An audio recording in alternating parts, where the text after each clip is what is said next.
Hello everyone, welcome back यार history classes. So friends, पिछले video में हमने सिलेबस के बारे में पूरा डिस्कस कर लिया था, जिसमें मैंने चर्चा किया था कि हम पहले क्या प्रोजेक्शन को स्टार्ट करने वाले हैं। ठीक, तो प्रोजेक्शन हमारा क्या होता है, चलिए आइए उसके बारे में डिस्कस करते हैं। ठीक, तो देखिए प्रोजेक्शन क्या होता है कि जब कोई वस्तु आप देखते हैं तो वो किसी ना किसी तल पर आकर टकराती हुई जो आकृति बनती है उसे ही प्रोजेक्शन कहा जाता है। ठीक, जैसे देखिए यहाँ हमने बनाया है, ये कोई ऑब्जेक्ट है। ठीक, ये क्या ऑब्जेक्ट है, ये जब आप देखेंगे तो ये किसी ना किसी तल पर ऐसे टकराती हुई प्रतीत होती है।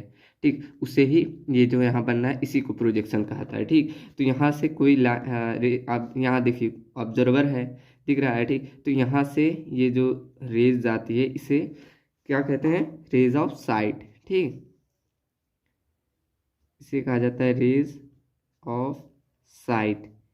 ठीक, इसी से यहाँ इससे क्वेश्चन नहीं आएगा, बस आपका इससे बेसिक नॉलेज है कि हाँ प्रोजेक्शन क्या होता है, इसी से रिलेटेड आगे रहेगा, इसीलिए ये बताया जा रहा है बस। ठीक, तो ये क्या होता है, रेज ऑफ साइट, और ये जो लाइन जा रही है इसे क्या कहते हैं, प्रोजेक्टर। ठीक, प्रोजेक्टर, प्रोजेक्टर लाइन। ठीक, और यहाँ पर प्रोजेक्शन क्या होगा, जो ये आकृति बन रही है इसे कहा क्या जाता है, प्रोजेक्शन। ठीक, प्रोजेक्शन, यही आपका प्रोजेक्शन होता है। ठीक है, यहाँ आप ऐसे दिखा सकते हैं, ये आपका क्या है, प्रोजेक्शन। ठीक, और जो यहाँ जिस प्लेन में बनेगा उसे क्या कहेंगे, प्रोजेक्शन प्लेन। ये पूरा आपका प्लेन है, इसे क्या कहेंगे, प्रोजेक्शन प्लेन, प्रोजेक्शन प्लेन। ठीक, तो यहाँ बेसिक से यही बताने का मिल रहा है कि हाँ आपका प्रोजेक्शन क्या होता है, बस इतना ही जानना है। ठीक, इसमें क्या होता है, ये जो लाइन होती है आपस में पैरेलल होती है, यही एक इंपॉर्टेंट पॉइंट है प्रोजेक्शन का। अभी आगे उसको हमने नोट किया, वही एग्जाम में कभी कभी पूछा जाता है, बस इसके बारे में यही बेसिक जानना था। अब आपको समझ में आ गया कि हाँ प्रोजेक्शन क्या होता है। क्या होता है कि अगर कोई वस्तु को देखते हैं वो किसी ना किसी तल पर जाकर टकराती है, उसे ही प्रोजेक्शन कहा जाता है। ठीक, तो हमने डिफिनेशन को लिखा है, आप डिफिनेशन देखिए। देखिए, जब किसी वस्तु की कोण रेखाएं, कोण रेखा क्या है, यही ये कोण रेखाएं आगे बढ़ाने पर जिस तल में रेखा टकराती है, आगे इसे बढ़ाएं, अब जिस तल पर मान लीजिए ये कोई दीवार है, यहाँ पर जाकर ये टकराती हैं, तो जितनी कोण रेखाएं होती है उतने ही पॉइंट प्लेन में मिलते हैं। अब यहाँ देखिए कितनी कोण रेखा थी, देखिए 1 2 3 और 4 कोण रेखा आ गई और 4 यहाँ पॉइंट मिले। ठीक, जितनी यहाँ से कोण रेखाएं होंगी उतने पॉइंट प्लेन में मिलेंगे। ठीक, तो उन पॉइंट को मिलाने उन पॉइंट पर मिलाने पर बनी आकृति प्रोजेक्शन होती है। ठीक, अब देखिए उन पॉइंट, यहाँ एक पॉइंट मिला है, वहाँ यहाँ देखिए यहाँ एक पॉइंट मिला, यहाँ एक पॉइंट मिला, यहाँ बना मिला, यहाँ मिला, अब इन पॉइंट को मिला दिए, जो आकृति बना वही हमारा प्रोजेक्शन होता है। ठीक, तो बेसिक आपका क्लियर हो गया कि हाँ प्रोजेक्शन क्या होता है। ठीक, अब देखिए इससे क्वेश्चन कैसे आते हैं। ठीक, देखिए ये आपका इंपॉर्टेंट है, इसे आप नोट कर लीजिएगा, एग्जाम में इसी से क्वेश्चन आता है। ठीक, देखिए हमने नोट करके लिखा है। अब देखिए पैरेलल प्रोजेक्शन मतलब समांतर प्रक्षेप हिंदी वालों के लिए, लेकिन आप देखिए बेसिक इसमें आप इंग्लिश टर्म ज़्यादा यूज होता है, अगर एग्जाम में देखें तो इंग्लिश ज़्यादा ही आता है। ठीक, तो इंग्लिश में ज़्यादा फोकस करें। तो पैरेलल प्रोजेक्शन में प्रोजेक्टर लाइन एक दूसरे के पैरेलल होती है, इस ये आपका इंपॉर्टेंट है। ठीक, इसमें पूरे इतना समझाने का मतलब यही था कि जो पैरेलल प्रोजेक्शन में प्रोजेक्टर लाइन होती है वो एक दूसरे के समांतर होती है, अर्थात जो ये लाइनें थी ये एक दूसरे के समांतर हैं कि नहीं, यही बस मतलब। ठीक, और देखिए दूसरा पॉइंट, पर्सपेक्टिव प्रोजेक्शन में प्रोजेक्शन लाइन कन्वर्जेंट या डाइवर्जेंट होती है। ठीक, ये देखिए जो ये पर्सपेक्टिव प्रोजेक्शन है ये इसका एक प्रकार है। ठीक, जिसे संदर्भ प्रक्षेप कहते हैं। ठीक, इसमें देखिए समांतर, इसमें समांतर नहीं होता, इसमें आपस में ऐसे कट जाती है। ठीक, अभी आपको प्रकार में बताएंगे, तो ऐसे मतलब कट जाती है। ठीक, देखिए अब आगे जब डिस्कस कर रहे हैं इसके प्रकार को तब आपको समझ में आएगा कि हाँ पर्सपेक्टिव प्रोजेक्शन क्या है। अभी तो आपने ये पैरेलल प्रोजेक्शन देखा। ठीक है, तो चलिए अब आगे डिस्कस करते हैं कि हाँ ये प्रोजेक्शन कितने प्रकार के होते हैं। तो देखिए ये आपका है टाइप्स ऑफ प्रोजेक्शन। ठीक, तो प्रोजेक्शन आप मेनली देखिए कितने, आपको एक बताया पैरेलल प्रोजेक्शन, एक पर्सपेक्टिव प्रोजेक्शन। ठीक, अब देखिए यहाँ पैरेलल प्रोजेक्शन के बारे में पूरे हमने डिटेल लिखा है कि ये कितने कितने प्रकार के होते हैं।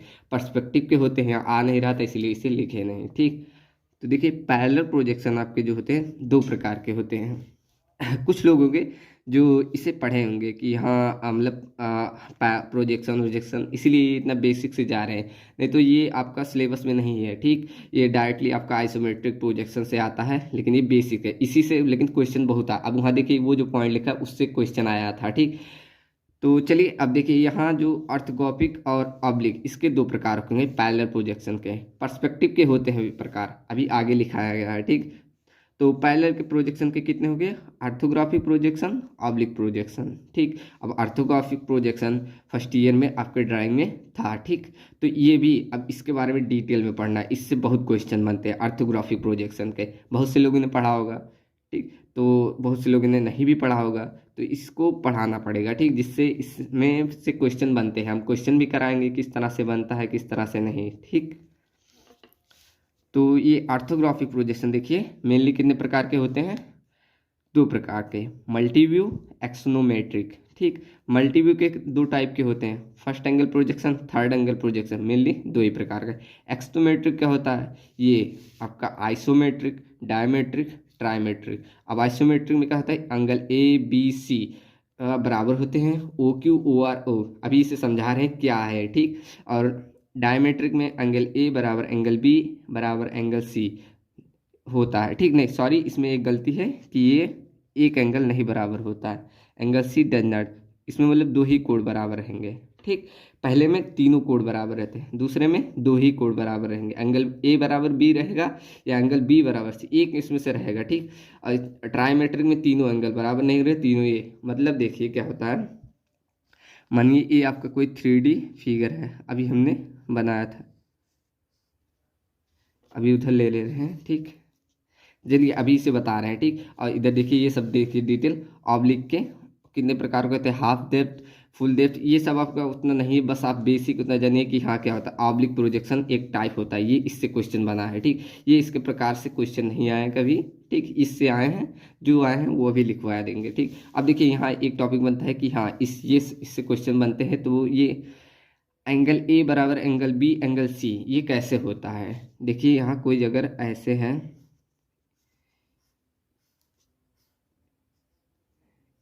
ये अगर ऐसे सेक्शन है, तो यहाँ देखिए यहाँ का कोण, यहाँ का कोण, यहाँ यहाँ कोने पे तीन कोण बनेंगे, अच्छे से हम बता रहे हैं। यहाँ देखिए ऊपर अगर बनाए, ऊपर खाली स्थान है, देखिए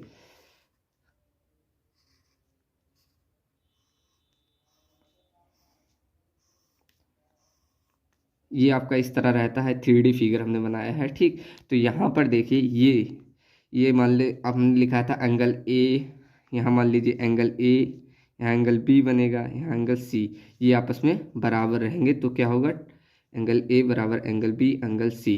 ठीक, इस तरह आपका पूछ सकता है, क्या होगा जब तीनों कोण बराबर रहेंगे, आइसोमेट्रिक।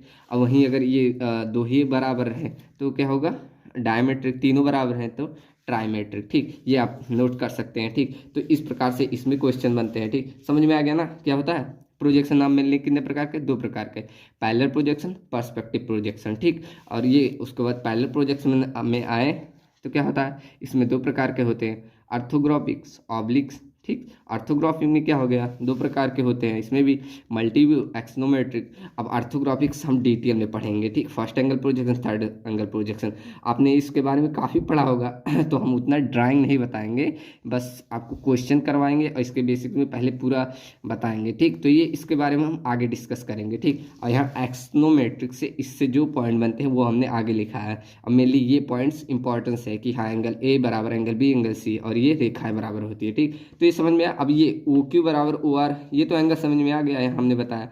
अब ओ क्यू बराबर ओ आर बराबर ओ क्यू, ये क्या होता है, देखिए इसमें क्या रहेगा, यहाँ से मान लीजिए ये पॉइंट क्या है, यहाँ जो पॉइंट है मान लीजिए ओ, तो यहाँ ओ क्यू, यहाँ क्या था ओ आर, यहाँ ओ जी, तो ये ओ क्यू बराबर ओ आर बराबर ओ जी। ठीक, ये आपस में क्या बराबर रहेंगे, इसका मतलब यही है। ठीक, ये और ये देखिए जो मल्टी व्यू रहता है ये आपका 2D फिगर है, एक्सोनोमेट्रिक क्या है, 3D फिगर है। ठीक, आपने बनाया होगा ऑर्थोग्राफिक, तो इसमें कैसे ऐसे 90 डिग्री पर बनता है, ये 2D बनता है। ऐसे तो ऑर्थोग्राफिक बनाते थे, ऐसे ऐसे ऐसे मान लीजिए ऐसे था, ये तो सॉरी ऐसे रहता था ना, ऐसे रहता था, आप खाने में यहाँ top view, front view, side view इस तरह बनाते थे ना ऑर्थोग्राफिक, तो ये 2D फिगर आता था। लेकिन आपका जो ये क्या कहते हैं एक्सोनोमेट्रिक रहता है, जैसे आइसोमेट्रिक बनाया होगा आपने, तो ये 3D फिगर रहता है। ठीक, तो ये आपका क्या टाइप्स ऑफ प्रोजेक्शन हो गए हैं। ठीक, अब लेकिन ये बचा पर्सपेक्टिव प्रोजेक्शन। ठीक, तो इसके बारे में आइए देखते हैं ये कितने प्रकार के होते हैं। देखिए आपका ये हो गया पर्सपेक्टिव प्रोजेक्शन। ठीक, इसके भी दो प्रकार के, ये इसी से ज्वाइंट है। वहाँ हमने देखा दो प्रकार से प्रोजेक्शन करने, पैरेलल प्रोजेक्शन, पर्सपेक्टिव प्रोजेक्शन। तो पैरेलल प्रोजेक्शन के बारे में हमने सब देखा, बचा था ये पर्सपेक्टिव प्रोजेक्शन। ठीक, तो ये कितने प्रकार के होते हैं, लीनियर प्रोजेक्शन, एरियल प्रोजेक्शन। आप डिटेल में ऐसे नोट्स में बना सकते हैं। ठीक, उसके बाद आप पढ़ेंगे पूरा समझ में आएगा। ठीक है, देखिए पर्सपेक्टिव प्रोजेक्शन कितने दो प्रकार के, लीनियर प्रोजेक्शन, एरियल प्रोजेक्शन। ठीक, तो लीनियर प्रोजेक्शन के आपके 3 प्रकार के होते हैं। कौन कौन से, first 1 point perspective projection, 2 point perspective projection, 3 point perspective projection. ठीक, तो देखिए ये क्या पर्सपेक्टिव प्रोजेक्शन क्या है, 1 पॉइंट, 2 पॉइंट, 3 पॉइंट, ये लीनियर का है, एरियल का है। ठीक, तो देखिए लीनियर का होता है इसमें रेखाओं के रूप में होता है। एरियल में देखिए पिक्टोरियल, मतलब आप कोई अगर देखें जैसे पेड़ है उसका फिगर बने, उसका जो प्रोजेक्शन बनाते हैं उसे ही कहते हैं एरियल प्रोजेक्शन। हमें रेखाओं के द्वारा, अब जैसे 1 पॉइंट प्रोजेक्शन, देखिए जैसे कोई हमने यहाँ घर बनाया, ऐसे घर की तरह रहता है, ये जो ये बनता है यहाँ, यहाँ देखिए एक ही पॉइंट पे मिलता है, तो इसे 1 पॉइंट पर्सपेक्टिव प्रोजेक्शन कहते हैं। ठीक, अब ये जो पॉइंट मिलता है इसे कुछ कहा जाता है। ठीक, अभी आगे बता रहे हैं इसे क्या कहा जाता है। ठीक, और ये देखिए 2 पॉइंट प्रोजेक्शन में क्या, ऐसे दो बिंदु पे आके मिलते हैं, ये ऐसे, ये देखिए यहाँ ऐसे 2 पॉइंट बनता है। ठीक, इसी प्रकार 3 पॉइंट में से 3 बनता है, 3 प्रकार रहता है, ऐसे करके, ऐसे ऐसे। ठीक, तो यहाँ 3 पॉइंट ऐसे रहता है, 1 2 3। ठीक, ऐसे 3 पॉइंट करके रहता है। ठीक, इसके बारे में आपको उतना नहीं जानना है, बस आपकी जो इसका यूज है नोट में हमने लिखा है। ठीक, आगे देखिए क्या इसके इम्पोर्टेंस है, कौन कौन से। तो आपके एग्जाम में ये बेसिक से ये आप इससे क्वेश्चन बनते हैं, वो सब तो आपका बेसिक नॉलेज था कि कितने प्रकार के प्रोजेक्शन होते हैं, क्या होता है क्या नहीं। ठीक, अब यहाँ देखिए क्या क्वेश्चन बनते हैं एग्जाम में। ठीक, तो देखिए क्या क्वेश्चन बनता है कि देखिए पर्सपेक्टिव प्रोजेक्शन अभी हमने पढ़ा जस्ट। ठीक, तो perspective projection is mostly use by artist, professional designers and architects. ठीक, तो ये आपका क्वेश्चन पूछ सकता है कि पर्सपेक्टिव प्रोजेक्शन का यूज कहाँ किया जाता है। ठीक, तो इससे आपका क्वेश्चन बन सकता है। ठीक, तो ये आपका नोट पॉइंट है कि क्या perspective projection mostly use by artist, professional designers and architects. ठीक, अब देखिए ये भी आपका इंपॉर्टेंट है, क्या it appears to converge at a point called vanishing point. ठीक, अभी हमने बताया ना कि जो ऐसे पॉइंट पे मिल रहे हैं इससे कौन सा पॉइंट कहेंगे, इसे ही वेनिसिंग पॉइंट कहते हैं। ये भी आपका पूछ सकता है कि जहाँ पर बिंदुएं मिले उसे क्या कहा जाता है, तो वेनिसिंग पॉइंट। ये जो आपका अभी हमने बताया कि 3 प्रकार से होती हैं, देखिए ये 1 point perspective projection, 2 point perspective projection, 3 point. तो ये कहेगा कि पर्सपेक्टिव प्रोजेक्शन में जो रेखाएं मिलती है उसे क्या कहा जाता है, वेनिसिंग पॉइंट। ठीक, तो इसे क्या कहा जाता है, वेनिसिंग पॉइंट। ठीक, इतना क्लियर है। अब देखिए इसे हमने हिंदी में ले लिया है, पर्सपेक्टिव प्रोजेक्शन का प्रयोग ज़्यादातर आर्टिस्ट, प्रोफेशनल डिजाइनर और आर्किटेक्ट द्वारा किया जाता है। ठीक, या एक बिंदु पर एकत्रित होता हुआ प्रतीत होता है जिसे वेनिसिंग पॉइंट कहते हैं। चलिए आगे बढ़ते हैं।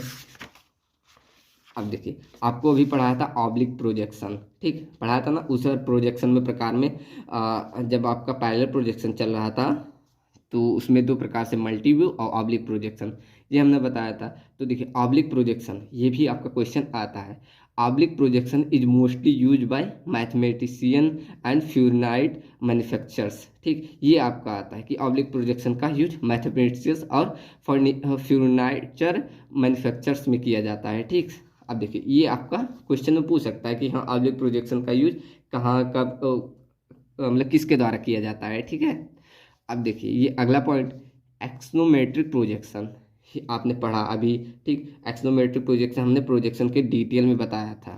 तो एक्सोनोमेट्रिक प्रोजेक्शन में इसका यूज कहाँ किया जाता है? एक्सोनोमेट्रिक प्रोजेक्शन या आइसोमेट्रिक, डायमेट्रिक एंड ट्राइमेट्रिक, ये 3 प्रकार के थे। हमने बताया आइसोमेट्रिक एक्सोनोमेट्रिक प्रोजेक्शन में कितने? आइसोमेट्रिक, डायमेट्रिक एंड ट्राइमेट्रिक, जिसके तीनों एंगल बराबर हो, 2 एंगल बराबर हो, और जिसमें तीनों एंगल ना बराबर हो। ठीक, ये 3 प्रकार के हमने बताए थे।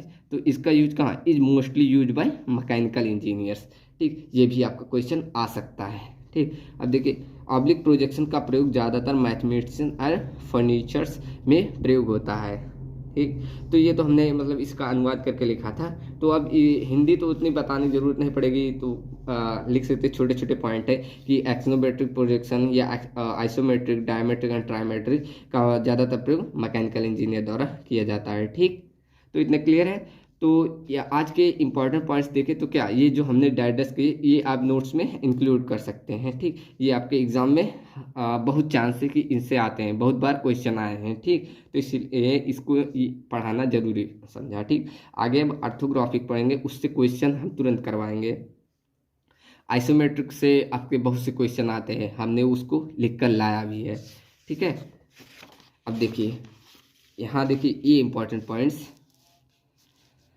देखिए नोट में लिखा है कि आइसोमेट्रिक प्रोजेक्शन में कोई ड्राइंग हॉरिजॉन्टल प्लेन से कितने 30 एंगल पर बनती है। ठीक, ये देखिए ये आपके एग्जाम में आया हुआ क्वेश्चन है। ठीक, आइसोमेट्रिक प्रोजेक्शन में ऐसे देख सकता है कि कितने एंगल पर बनता है, तो कितने एंगल? 30 एंगल पे। ठीक, और देखिए दूसरा ऑब्लिक प्रोजेक्शन में कोई ड्राइंग हॉरिजॉन्टल प्लेन से कितने 45 डिग्री पर बनता है। ठीक, और तीसरा क्या? ऑर्थोग्राफिक प्रोजेक्शन में हॉरिजॉन्टल प्लेन में से 90 डिग्री पर बनता है। ठीक, तो यहाँ ड्राइंग नहीं लिखा, ऑर्थोग्राफिक प्रोजेक्शन में कोई लिख लिया, यहाँ कोई ड्राइंग। ठीक,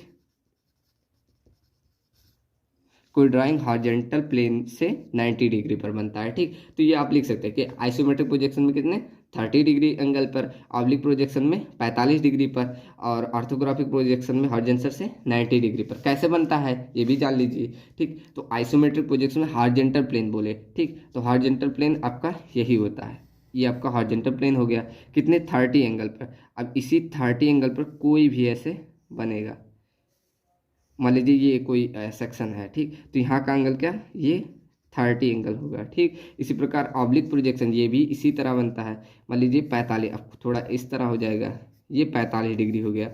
ठीक, ऐसे मतलब रहता है। ठीक, ये आपका हॉरिजॉन्टल प्लेन आपका यही होता है। आगे अब हॉरिजॉन्टल प्लेन और वर्टिकल प्लेन के बारे में डिस्कस जरूर करेंगे। ठीक, क्योंकि हमें ऑर्थोग्राफिक प्रोजेक्शन में इसके बारे में पढ़ना है। ठीक, तो ये हॉरिजॉन्टल प्लेन से इसी तरह 30 डिग्री, 45 डिग्री, और ये ऑर्थोग्राफिक तो बहुत से बच्चों ने पढ़ा होगा क्या कि ऐसे बनता है 90 डिग्री पर। 90 डिग्री पर तो ये 90 डिग्री समकोणीय इसी प्रक्षेप कहा जाता है, इसीलिए। ठीक है, तो ये इतना क्लियर है। ठीक है, तो आज के लिए इतना ही। ठीक, तो अब चलते हैं कुछ क्वेश्चंस हम बता देते हैं, इसके आंसर आपको कमेंट सेक्शन में देना रहेगा। ठीक, देखिए पहला क्वेश्चन है, यदि किसी आइसोमेट्रिक ड्राइंग को आइसोमेट्रिक स्केल का उपयोग करके बनाया जाता है तो चित्र क्या कहलाता है? ठीक, if an isometric drawing is made use of isometric scale then the drawing is called, तब ड्राइंग को क्या कहा जाएगा? ठीक है, तो देखिए isometric projection, isometric view, isometric perspective, orthographic view, इनमें से कौन सा होगा? ठीक, इसका आंसर आपको कमेंट सेक्शन में दिया करना है। ठीक है, एक क्वेश्चन हमने और लाया है, इसका भी बता दीजिएगा। 2 क्वेश्चन हम डेली लास्ट में कराएंगे। ठीक है, ये देखिए अगला क्वेश्चन है, प्रकृति में जो वस्तुएं देखते हैं आइसोमेट्रिक व्यू हो सकते हैं, अर्थात जो आप प्रकृति में कोई भी वस्तु देखते हैं क्या वो आइसोमेट्रिक होंगे कि नहीं?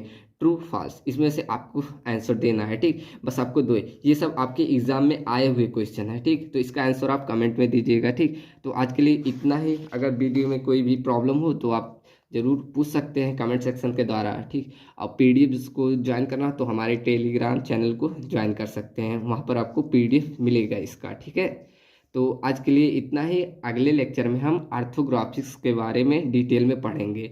ये आपका प्रोजेक्शन से जितने भी टॉपिक थे हमने करवा दिए। ठीक, इतने ही नोट पॉइंट थे, आप इसे नोट्स कर सकते हैं, इससे ज़रूर एग्जाम में क्वेश्चन आते हैं। ठीक, और ऑर्थोग्राफिक नेक्स्ट हमारा टॉपिक्स ऑर्थोग्राफिक रहेगा। ठीक, ऑर्थोग्राफिक से बहुत से क्वेश्चन आए हैं, उनसे हम क्वेश्चन करेंगे। ठीक, और देखिए इतने ही क्वेश्चन है, आपके बहुत सारे क्वेश्चन रहेंगे। जब सिलेबस कंप्लीट हो जाएंगे हम एमसीक्यूज का डेली प्रैक्टिस सेट लाएंगे, ठीक। 20 क्वेश्चन 30 क्वेश्चन जितना हो सकेगा उतना का हम जरूर लेक्चर करवाएंगे, ठीक। तो इतने अभी डेली तो हम लेक्चर के बाद 2-2 क्वेश्चन जरूर देंगे, जिससे आपका मोटिवेशन बढ़ता रहे कि हो रहा है कि नहीं। आप इसका आंसर ना मालूम रहेगा, कल हम इसको पहले आंसर बताएंगे तब नेक्स्ट प्रोसेस स्टार्ट करेंगे, ठीक है। तो आज के लिए इतना ही। Thank you very much.